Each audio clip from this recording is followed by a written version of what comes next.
ऐसा थाना जहां के थानाध्यक्ष की हो चुकी है मौत, और वो भी 40 साल पहले।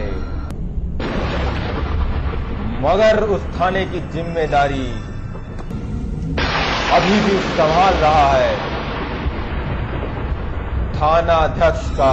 रात की थानाध्यक्ष है वही रूह जिसने 40 साल पहले अपने शरीर का करते हैं, और बाजरे कभी कभार पहरा सो गया तो उसको थप्पड़ मार के कर जाते हैं।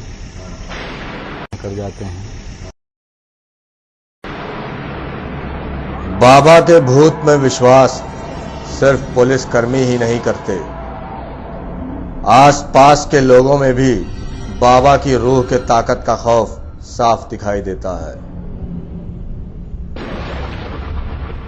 लोग बाबा के बारे में ज्यादा कुछ नहीं जानते, मगर बाबा की शक्ति का एहसास सभी को है। थाने में बनाए गए उनके पूजा स्थल पर गांव के लोग भी फूल चढ़ाने आते हैं। क्या ये चीज महारूपी माया है। अब इनके मन का हाल हम कैसे बताएं कि क्या है। ये है कि हम सेवा करते हैं, हमारी मनोकामना को पूरा करते हैं, इसे जानते हैं कि हमारे भगवान हैं, महापूज्य हैं। इनके बारे में कुछ पूरा। जैतपुर की पुलिस और वहां के जनता के अनुभवों को, बाबा की रूह में उनके विश्वास को और बाबा के रूहानी ताकत के बारे में इनके बयान को बहुत से लोग संदेह की नजर से देखते हैं।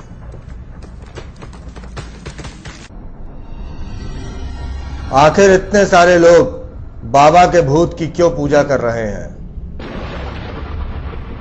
एक साथ पूरा थाना आखिर क्यों भूत में यकीन करने लगा? जवाब दर्पण के पास मौजूद है, और जवाब विशुद्ध रूप से वैज्ञानिक है। जी हां, एक साथ पूरे थाने को हुए मतिभ्रम का कारण मात्र और मात्र मनोवैज्ञानिक है। मनोविज्ञान की भाषा में इसे हैलोसिनेशन या इल्यूजन कहते हैं। किसी भी व्यक्ति का मस्तिष्क हैलोसिनेशन का शिकार हो सकता है, चाहे वह व्यक्ति कितना भी पढ़ा लिखा क्यों ना हो।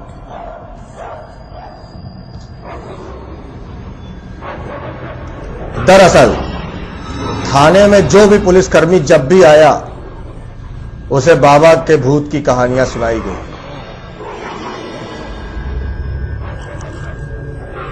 उसे बाबा का स्थान भी देखने को मिला, जिससे नए आए हर पुलिसकर्मी ने अपने मन में बाबा का एक काल्पनिक अक्स बना लिया।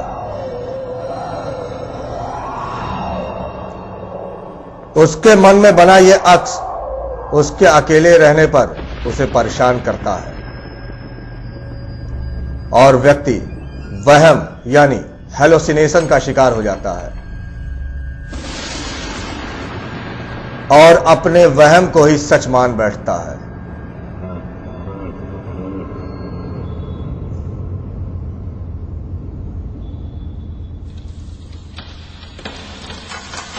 पहरेदारों को थप्पड़ मारने का जहां तक सवाल है,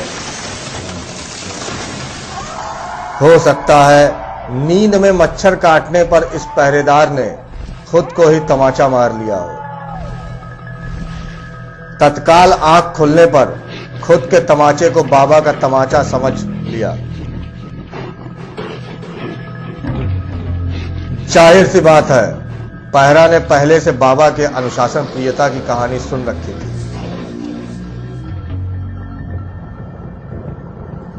जिसकी वजह से उसे लगा कि उसके सोने के कारण बाबा उससे खफा हो गए।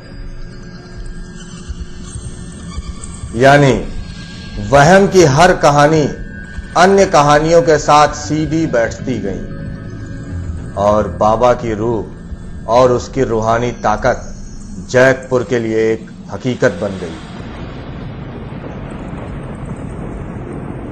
मनोरोग चिकित्सक डॉक्टर आलोक श्रीवास्तव इन बातों को काफी तार्किक तरीके से बताते हैं। देखिए, वैज्ञानिक कारण मनोवैज्ञानिक कारण ही इसमें है और इसमें कोई भी ऐसी एक्स्ट्रा ऑर्डिनरी या कोई सुपर पावर कोई ऐसी नहीं एग्जिस्ट करती है।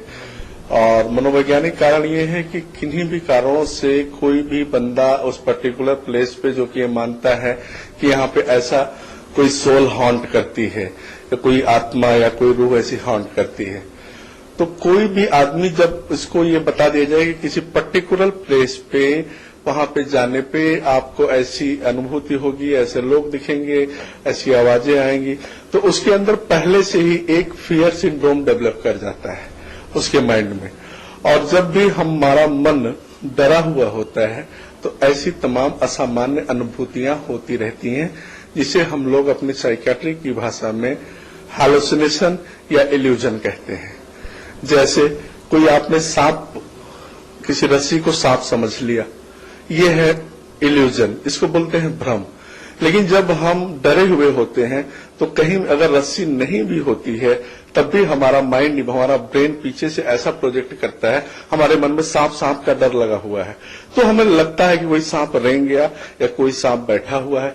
इसी तरीके से उस थाने के जो भी लोग ऐसा कह रहे हैं, वहां के संतरी या जो भी, वो सब डरे हुए हैं और जब भी वो सोते हैं तो उनकी ऐसी असामान्य अनुभूतियां होती हैं कि कोई उनको छू के चला गया। इसको हम लोग टैक्टुअल हेलुसिनेशन बोलते हैं, जबकि वास्तव में कोई रियल ऑब्जेक्ट नहीं है जो कि उसको छुआ है, लेकिन उसके अंदर ऐसी फीलिंग आती है कि उसको कोई छू के गया। तो इसका साइंटिफिक एक्सप्लेनेशन यही है और इन लोगों के अंदर से इस मिथ को निकाला जाना चाहिए कि ये बिल्कुल मिथ है, ये उनका मन का भ्रम है और कुछ भी नहीं।